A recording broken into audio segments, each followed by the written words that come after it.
سورہ بنی اسرائیل آیت نمبر 19 سے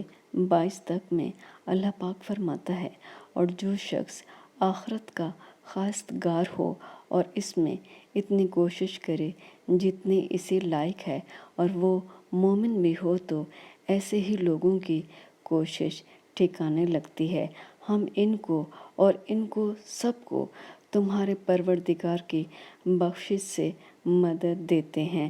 اور تمہارے پروردگار کی بخشش کسی سے رکی ہوئی نہیں۔ دیکھو، ہم نے کسی طرح بعض کو